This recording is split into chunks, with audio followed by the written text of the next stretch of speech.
nabyakiriye neza, ni iby'agaciro ku barejanderi b'Amavubi. Mu by'ukuri ku giti cyanjye njye nari mukumbuye kuko namuherukaga mu myaka myinshi ishize, ariko babimbwira bwa mbere nagira ngo ntibizaba ariko byabaye.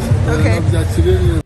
Hari igihe umupira w'amaguru w'u Rwanda izina rimwe hari ryo ryarizwi kurusha ayandi, umusore w'umunyamurava wicishaga bugufi kurusha abandi washoboye gutuma izina ry'u Rwanda rimenyekana ku ruhando mpuzamahanga, niwe wabereye urumuri rw'ikitegererezo abakinnyi benshi bari bakiri bato icyo gihe, ndetse akundwa n'abafana kubera ubwitange n'ubuhanga bwe mu gutsinda ibitego bikomeye mu bihe bikomeye, ndetse akaba ari nawe muntu ufite agahigo kugeza iyi saha kuko yaratsindiye ikipe y'igihugu Amavubi ibitego byinshi. Uwo nguwo nta wundi tugiye kukubwira akantu ku kandi, hitwa Olivier Karekezi nushaka umwite Dangerman.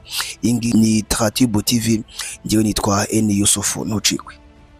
Karekezi Olivier yavutse tariki 25 Gicurasi 1983, avukira i Kigali mu Rwanda. Akiri muto yakunze umupira w'amaguru ku buryo burenze, ndetse inzozi ze zari zo kuzawukina ku rwego rwo hejuru, mu gihe benshi babonaga ko ibyo atari ibintu bishoboka kuri we, dore yuko igihugu cyari kivuye mu magi ya Jenoside yakorewe Abatutsi mwaka wa 1994. Olivier Karekezi yatangiye gukina umupira w'amaguru akiri umwana muto i Kigali, aho yakuze akunda cyane uyu mukino. Mbere yo kujya mu makipe y'abakuru, yabanje gukina mu makipe y'urubyiruko ndetse n'abana bato, aho yagaragaje impano yihariye mu gutsinda no gusatira izamu. Aha niho yahereye avuga ko agomba kubikora ndetse ntacike intege, ndetse urugendo rwe urebye rw'umupira w'amaguru nahangaha rwatangiriye nyuma y'uko impano ye imenyekanye mu ntangiriro z'imyaka ya 2000. Yinjiye mu ikipe ya APRFC, ikipe ikomeye cyane mu Rwanda ndetse ifitanye isano n'ingabo z'igihugu, dore yuko ariho yashingiwe ndetse ikanashingwa n'ingabo z'igihugu. Ikipe ya APRFC niyo yabaye ikiraro cyamugejeje ku rwego rwo gukina umupira nk'umuntu wabigize umwuga, ndetse akaba yaragiye abikora mu bihe bidasanzwe kandi akabikora neza.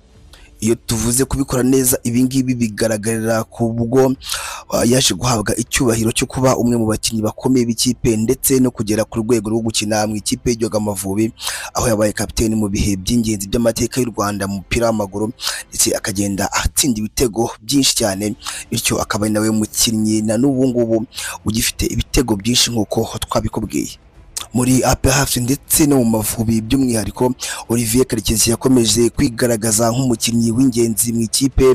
Yarazwiho umuvuduko, ubuhanga ndetse no gutsinda ibitego bidasanzwe, ndetse no kuyobora bagenzi be mu kibuga mu mikino y'imbere mu gihugu ndetse mu mashanwa yo mu karere ka Afurika y'Iburasirazuba nka Sekafa ndetse n'ayandi. Karekezi yagaragaje ubudahangarwa budasanzwe, ndetse akomeza kugenda akora byinshi. Ibingibi byamuhesheje amahirwe yo guhagararira u Rwanda mu ikipe y'igihugu Amavubi, ndetse ikipe y'igihugu ikaba yaraje no kujya mu gikombe cya Afurika cya 2004 uyu mukinnyi ayirimo.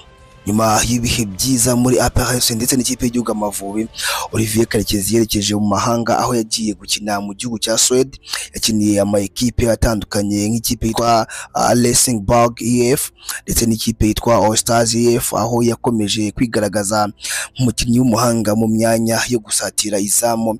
Ibi byamufashije kumenyekana cyane ndetse no guhabwa icyubahiro ku rwego mpuzamahanga. Nyuma y'imyaka myinshi akinira hanze, Karekezi Olivier yagarutse mu ikipe ya Rayon Sport, ndetse imwe mu makipe akomeye kandi akunzwe hano mu gihugu cy'u Rwanda, nayo agira byinshi ayifasha.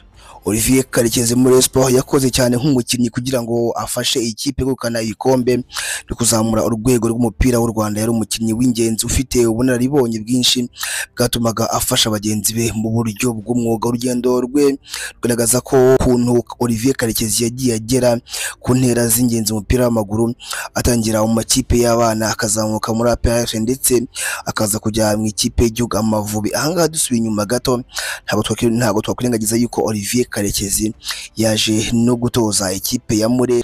Olivier Karekezi muri Rayon Sport yakoze cyane kugira ngo ikipe ibashe kwegukana ibikombe ndetse initware neza. Yari umukinnyi w'ingenzi ufite ubunararibonye bwinshi bwatumaga afasha bagenzi be mu buryo bw'umwuga ndetse no mu buryo bwo gutsinda. Nyuma y'imyaka myinshi akina umupira w'amaguru ku rwego rwo hejuru, Olivier Karekezi yafashe icyemezo cyo guhagarika gukina umupira mu buryo bw'umwuga, ariko urukundo rwe rw'umupira w'amaguru ntabwo rwigeze ruhagarara, kuko yakomeje gukora cyane mu guteza imbere umupira w'amaguru mu Rwanda, ashyira mu bikorwa ubumenyi n'ubunararibonye yakuze afite cyangwa se nubwo yakuye hanze, bityo aza kuza kwinjira mu kazi k'ubutoza. Nyuma y'uko yaramaje gufata amahugurwa yo gutoza ndetse ayavanye mu gihugu cya Suède mu mwaka wa 2019, Karekezi Olivier yahawe amahirwe yo kuba umutoza wa Rayon Sport, imwe mu makipe y'umupira w'amaguru ikunzwe n'abatari bake hano mu Rwanda. Yaje kuba umutoza ndetse agaragaza ubwitange n'ubuhanga bwe mu kuyobora ekipe, ashyira imbere umukino usobanutse ndetse agaragaza ikinyabupfura cyinshi cyane mu kibuga, bityo ahindura abakinnyi benshi mu gushaka intsinzi ya Murera, kandi koko igihe kirekire yaje kwigeraho.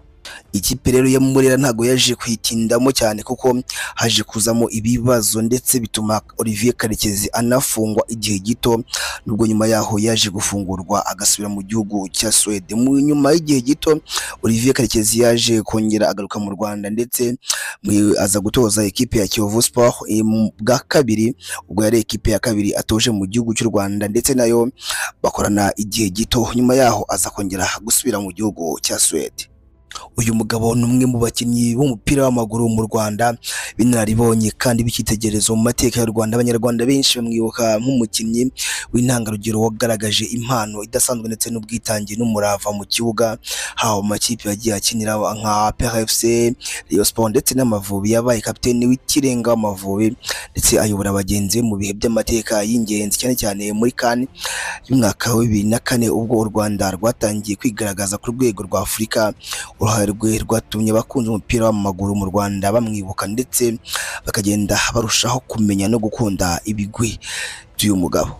Abenshi iyo muganira barakubwira bati twe twibuka Olivier Karekezi wa Uganda, ubwo u Rwanda rwatsindaga igihugu cya Uganda ndetse Jimmy Gatete rutahizamu bakamukomeretsa, ati byari bitewe na pass ya Olivier Karekezi, ati dore yuko yajyaga atanga amapase ku dutsitsino, akaba ari byo byaturutse cyangwa se byavuye kumwita izina Dangerman.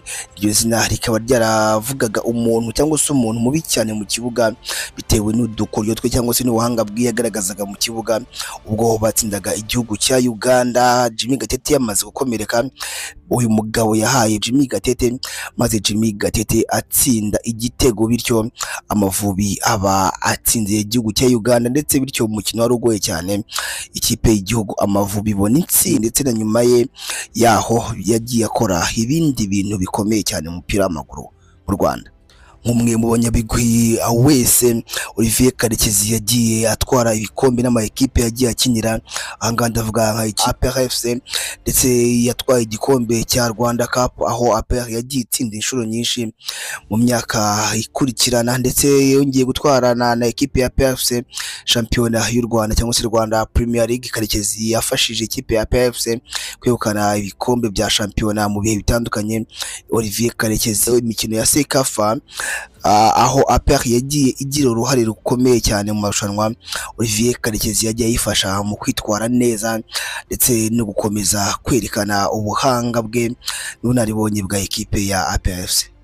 Kandi tugiye muri ekipe ya Rayon Sport cyangwa se ya Murera, ntabwo bigaragara yuko Olivier Karekezi yigize atwarana ibikombe bya shampiyona cyangwa se ibindi bikombe n'iyi ekipe mu gihe yarakikinamo, gusa bigaragaza ko yari umukinnyi mwiza kandi ukunzwe n'abafana ba Murera muri rusange.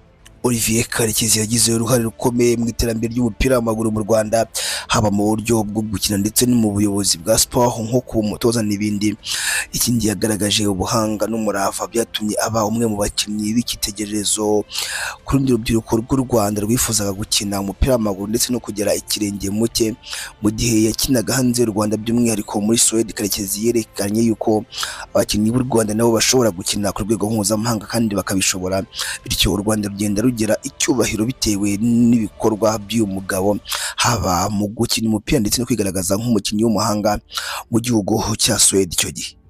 Tugana ku musozo w'ikiganiro twavuga ngo Olivier Karekezi si umukinnyi gusa ahubwo ni ikimenyetso cy'umurava, kwitanga no gukunda igihugu mu buryo bw'umwihariko. Mu mupira w'amaguru yerekanye ko nta kintu kidashoboka, ndetse ni umuntu werekanye yuko ufite intego n'imbaraga zo kugera ku nzozi zawe nta kabuza wazigeraho. Yabaye umusemburo w'ishyaka ku rubyiruko rw'u Rwanda, abereka yuko nubwo inzira ishobora kuba ifunganye cyangwa se ikaba ndende, ariko nta mpamvu yo gucika intege, byose bishoboka. Ikindi, uruhare rwe si urugero rw'umupira w'amaguru gusa, ahubwo ni isomo ry'ubuzima ryerekana uko kwihangana, kwitanga no gukunda igihugu byose bishoboka. Karekezi Olivier yatumye benshi batekereza ko u Rwanda rushobora kugera kure muri siporo, kandi akaba yarabaye umuyoboke ukomeye cyangwa se umuntu ufite icyizere cyo kuyoboka mu gihe yari agikina, dore yuko yubahaga abatoza, akubaha abakinnyi bagenzi be, bityo kuyoboka muri we bikaba byaragiye bimufasha kuba ari umwe mu bakinnyi bavugwa ko yagiraga ikinyabupfura ku rwego rwo hejuru. Ibi rero ushobora guhita uvuga ngo mu buryo bwagutse Olivier Karekezi ni intwari, ndetse akaba umukinnyi, umutoza n'umuntu w'umutima ukunda iterambere ry'abandi. Ikindi, ni umuntu uzahora ashimwa n'abantu, baba abakiri bato cyangwa se abakuru, kuko yakoze byinshi mu gihe cye kandi yerekana ko byose bishoboka mu gihe ufite ubushake. Iyi ngiyi ni YouTube channel yacu kandi yanyu, ni Khatibu TV. Njye nitwa N Yusufu, tugezaho amakuru atandukanye, amakuru y'ibyamamare, abo twakunze ubu barihe, se niba twarabakunze niki tubibukiraho mu byo bakoze, ese niba bakiriho ubu bahugiye mu biki, niba baratabarutse, ese umuryango wabo abo basize ninde wageze ikirenge mu byabo cyangwa se mu byo bakoraga. Byinshi tukugeza, ushobora kuba ufite uwo wumva twazakubwira ubutaha, ushobora kujya hasi muri comment ukatubwira ngo njye nakunze kanaka, ndifuza yuko mwazambwira kuri kanaka. Ikindi, wakunze ibiganiro byacu ntukagende udakoze like, kuko iyo ukoze like bitwereka yuko ikiganiro cyacu cyangwa se ibiganiro byacu twakugejejeho wabikunze. Jya hasi muri comment utubwire ngo ndifuza ko ubutaha mwazambwira kuri kanaka. Ibiganiro byacu byo nakagaruka. Ciao ciao, hasta la vista, hasta la manyanya. Turabakunda, Imana ibarinde.